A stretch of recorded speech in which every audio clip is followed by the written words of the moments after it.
নমস্কাৰ বন্ধুসকল, আপোনালোকে হয়তো গম পাইছে যে কৰোনা ভাইৰাছৰ সাহায্যাৰ্থে আমাৰ চৰকাৰে আমাৰ বেংক একাউণ্টত কিছুমান মহিলাৰ বেংক একাউণ্টত 500 বা 1000 টকাকৈ জমা কৰিছে।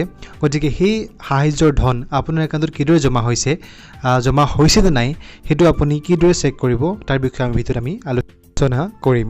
গতিকে এই সাহায্যৰ ধন আপোনাৰ একাউণ্টত জমা হৈছে নে নাই তাক কিদৰে চাব, বলক আমি ভিডিঅ'টো ষ্টাৰ্ট কৰোঁ।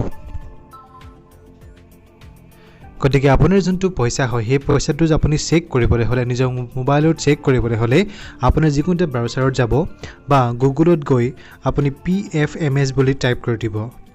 PFMS বুলি টাইপ কৰি দিব, দেখা পাব যে যেতিয়া আপুনি টাইপ কৰিব এনেকুৱা এটা পেজ খোল খাই যাব। দেখিছে PFMS। গতিকে ইয়াৰ যোনটো ফাৰ্ষ্ট অপশ্যন দেখিবলৈ পাইছে PFMS নো ইয়ৰ পেমেণ্ট, দেখিছে ইয়াত ক্লিক কৰি দিব, নো ইয়ৰ পেমেণ্টত ক্লিক কৰি দিব। যেতিয়া আপুনি ক্লিক কৰি দিব গতিকে এনেকুৱা এটা পেজ খোল খাই যাব, যোনটো হোম পেজ হয়। হোম পেজত লিখা আছে যে public financial management system PFMS, গতিকে controller general of accounts ministry of finance. গতিকে ইয়াত আপুনি টাইপ কৰিব লাগিব দুটামান বস্তু। প্ৰথমটো আপোনাৰ বেংক, অৰ্থাৎ আপোনাৰ কোনটো বেংকত আপোনাৰ একাউণ্ট আছে। ধৰি লওক আপোনাৰ আসাম গ্ৰামীণ বিকাশত আছে, যেতিয়া আপুনি ছাপ'জ মাৰি দিব আসাম GR, আপুনি গোটেইটো নামাৰিলে হ'ব। আপুনি প্ৰথম কেইটামান লেটাৰ মাৰি দিলে বেংকৰ নামটো গুচি আহিব, দেখিছেনে গুচি আহিছে, আসাম গ্ৰামীণ বিকাশ বেংক গুচি আহিছে।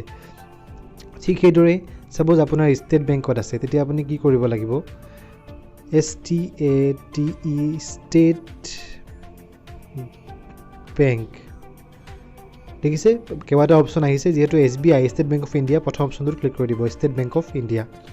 গতিকে বন্ধুসকল, আপুনি এইটো পৰ্টেলত আপোনালোকৰ যদি ঘৰত যদি কোনোবা বৃদ্ধ মানুহ আছে যিসকলে পাৰ মান্থ পেঞ্চন পায়, হয় চৰকাৰৰ যোনটো পেঞ্চন পায় মাহিলী, সেই পেঞ্চনো যদি আপোনাৰ একাউণ্টত সোমাইছে নে নাই সেইটো আপুনি এইটো ৱেবছাইটত গৈ চেক কৰিব পাৰে, মাহিলী পেঞ্চন সোমাইছে নে নাই। গতিকে এইটো এটা বহুতেই ভাল ৱেবছাইট হয়। যিসকলে পেঞ্চন পায়, আপোনাৰ ঘৰত যদি বৃদ্ধ ব্যক্তি আছে সেই পেঞ্চন চেক কৰিব আপুনি ইয়াত পাৰে। বেংকৰ নামটো মাৰি দিব, মাৰি দি আপোনাৰ যোনটো ইয়াত একাউণ্ট নম্বৰ আছে সেই একাউণ্ট নাম্বাৰটো টাইপ কৰি দিব।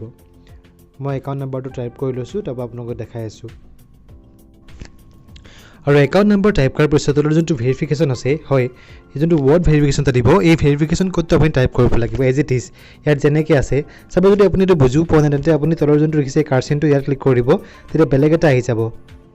দেখিছে এইটো আহি গৈছে, 446388 আকৌ আহি গৈছে। গতিকে এই ইয়াত যেনেকৈ আছে সেইটো আপুনি ইয়াত টাইপ কৰি দিব লাগিব, ওপৰত যেনেকৈ আছে এই সেনেকৈ আপুনি এইটো বক্সত টাইপ কৰি আপুনি চাৰ্চ মাৰি দিব। গতিকে এইদৰে এখন পেনেল খোল খাই যাব, য'ত দেখিবলৈ হ'ব যে কেতিয়া আপোনাৰ পইচা সোমাইছে আৰু সেই পইচাটো ক'ৰ পৰা সোমাইছে, কিমান সোমাইছে, সকলোখিনি কথা ইয়াত আপুনি দেখিবলৈ পাই যাব। গতিকে এইটো এখন লিষ্ট আপুনি পাই যাব।